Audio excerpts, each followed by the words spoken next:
Grenfell Tower survivors. 5 years of injustice? Welcome to Mark and Pete. Here's our thought for this episode. Material witness.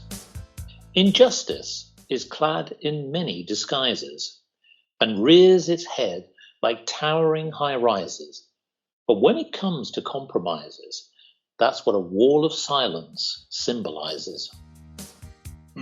Yes. Well, so what's been going on there? It's been a long time since that happened.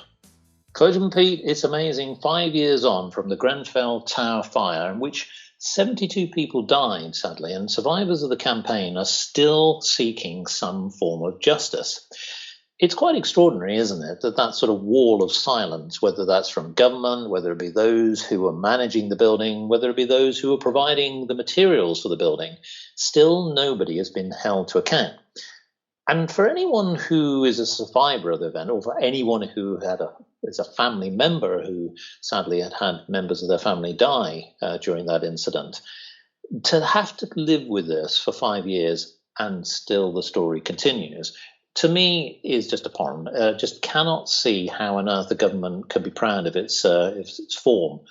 And the part of the problem here is that although you do want any investigation to be rigorous and to be accurate and somehow just ensure that they're not missing anything, 5 years on with still no conclusion, I can't see how this can ever be concluded.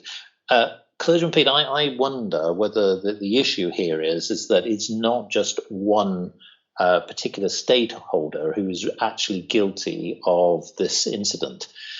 Is it that actually it's a combination of government, manufacturers and many others who perhaps failed their duty here? I think it is that, and so it's difficult to pinpoint who do you blame. I know that the police have been looking at bringing someone to court, but it certainly hasn't happened yet. Maybe following this report, but what I think is that it's policy. I think government, including local government policy, has been to clad these ugly structures, older tower blocks, with this type of cladding, which, as we found out, is not fire resistant, at least not enough, and so dangerous, and not allowed in many other countries for that reason. But of course, it covers up the ugly concrete of the building underneath. Yes. So its purpose, I think, is not just to make it warmer and to stop heat loss from the building. I think it's to make them look nicer. The Grenfell Tower went under renovation a few years ago, being covered with this facade, the one that took fire, with panels.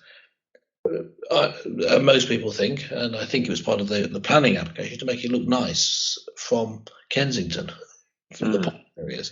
And it seems to have been done in several places across the country using the same method. So, if they're found guilty of malpractice in installing this, it's going to mean many different blocks being in the same position, and therefore it's going to cost a lot of money and heads will roll. So I think that's the difficulty.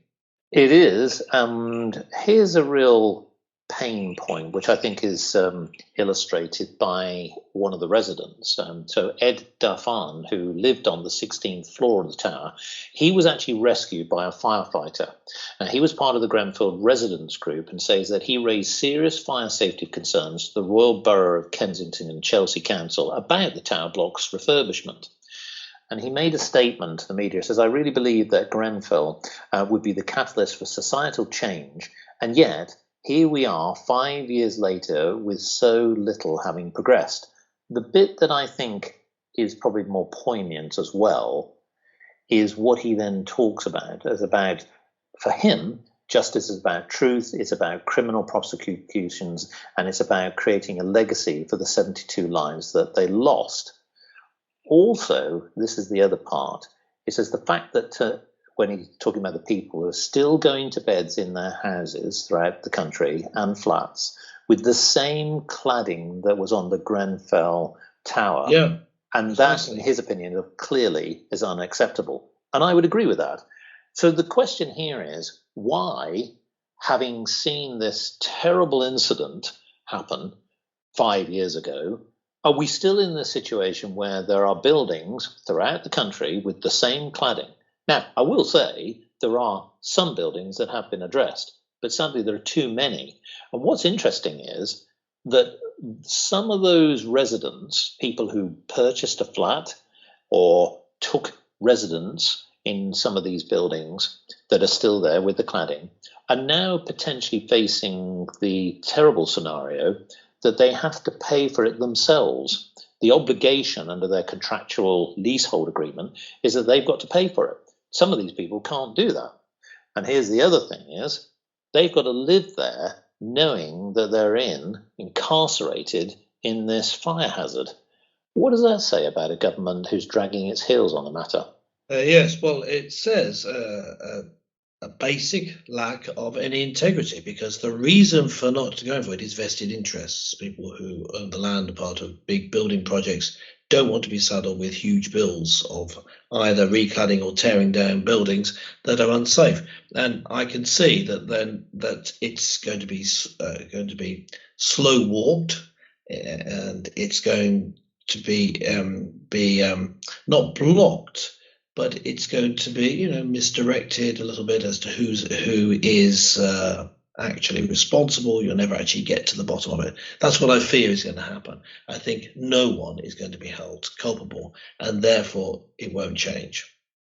Yes, and I suppose that, well, indeed, and I know that we've got to sort of try and put this in context, because 5 years on, there is a different government in the sense that there are different politicians. It's a conservative government still, but there are different stakeholders. So this happened under Theresa May when the incident took place 5 years ago. However, we've now got Boris Johnson. But Boris Johnson here has a golden opportunity, surely. He could accelerate this much quicker. I mean, I would have thought that the investigation into the Grenfell situation is one thing. The rollout of getting the cladding changed for other buildings is a separate matter. We already know that this is a hazard waiting to happen. But I suppose the other thing then is that would that mean that perhaps this for some reason, are we really, what we're saying here is for some reason Boris doesn't have this top of his agenda, and really for me, I think you've already indicated, but that shows a lack of neglect. It's a neglect, isn't it? Because the issue is there. It's still rumbling on.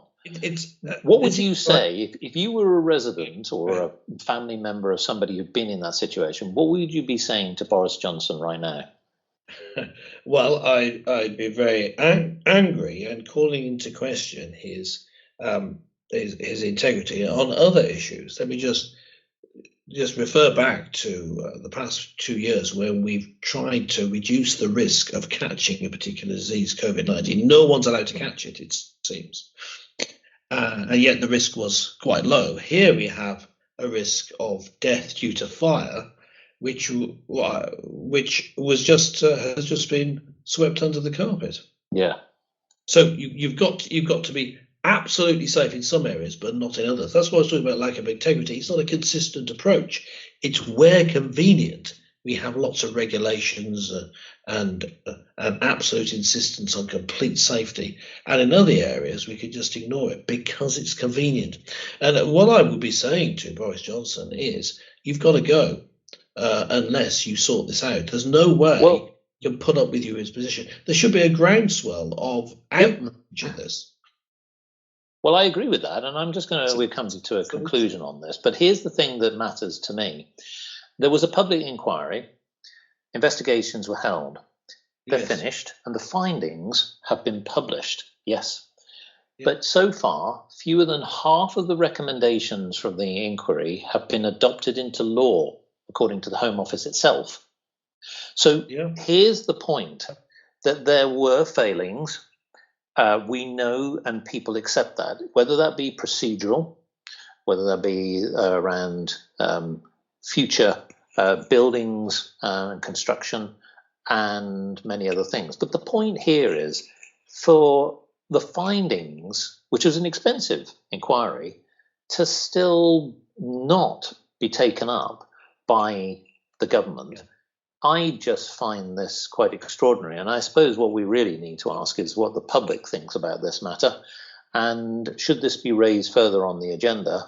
And would this be a deal breaker now? Should we have elections coming up? And what will be people thinking about when we come to a general election? Well, yes, it's a question of keeping this in the public eye. I mean, this is the sort of thing which is, for the reasons we've outlined, that the can be kicked down the road in terms of legal action. The report can be ignored, or at least the response to it can be slow walked. But you can still vote these people out of office, and I think that's the only answer. It's the only thing they'll understand. Hold them to account by voting for someone else.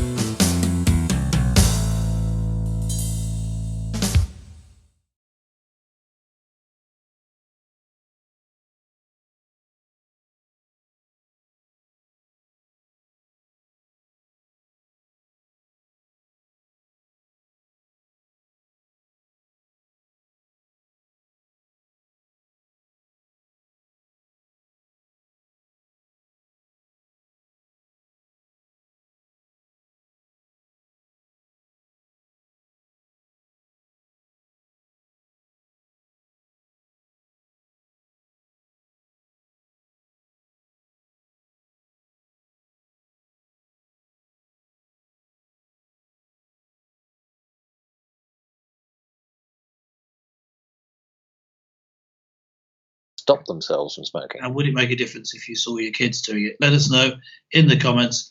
You can just go to markandpete.com and leave a comment there. It's really easy. So thanks very much for listening. For Mark and myself, it's bye for now. Catch you next time.